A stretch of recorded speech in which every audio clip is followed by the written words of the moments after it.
ఆర్థిక పరిస్థితి ఏది మెరుగవుతుంది డిఫెన్స్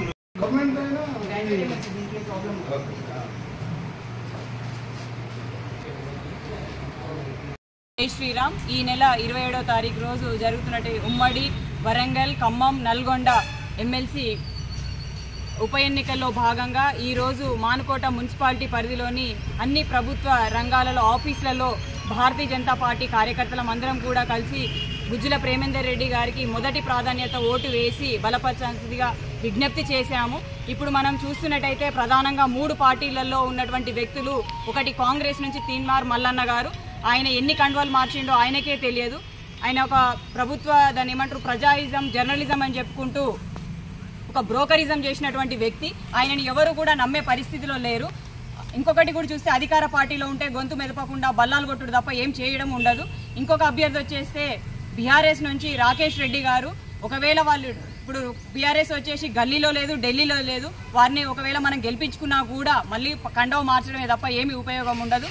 భారతీయ జనతా పార్టీ నుంచి గుజ్జుల ప్రేమేందర్ రెడ్డి గారు గత 40 సంవత్సరాల నుంచి ఏబీవీపీ కార్యకర్తగా స్టూడెంట్స్ పక్షాన పోరాడుతూ ఇవాల్టి వరకు చాలా ఉద్యమాలు చేసుకుంటూ నిబద్ధతతోని ఒకటే కండువా, ఒకటే జెండా, ఒకటే ఎజెండాతోని తన ప్రయాణం సాగుతుంది. అందుకోసమే తనని గెలిపించుకుంటే నిరుద్యోగుల సమస్య కూడా తీరుతుందని చెప్పి నిరుద్యోగులు కూడా ఆలోచించాల్సిందిగా పట్టభద్రులైనటువంటి ఉద్యోగులు, న్యాయవాదులు, డాక్టర్లు, మేధావులు, చైతన్యవంతమైన నా మానుకోట పట్టణ ప్రజలందరూ కూడా ఆలోచించి 27వ తారీఖు రోజు ఉదయం 8 గంటల నుంచి ప్రారంభమవుతున్న పోలింగ్లో సీరియల్ నెంబర్ 1 పైన వేసి అత్యధిక మెజారిటీతోని గెలిపించాల్సిందిగా సవినయంగా విజ్ఞప్తి చేస్తున్నాను.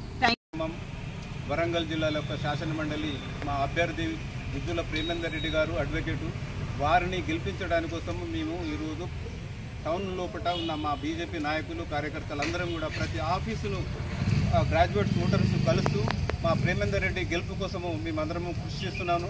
దాంట్లో భాగంగానే ఇవాళ ఈ ఆఫీసుకు వచ్చి ఇంజనీర్లు వాళ్ళని చాలామందిని కలవడం జరుగుతుంది.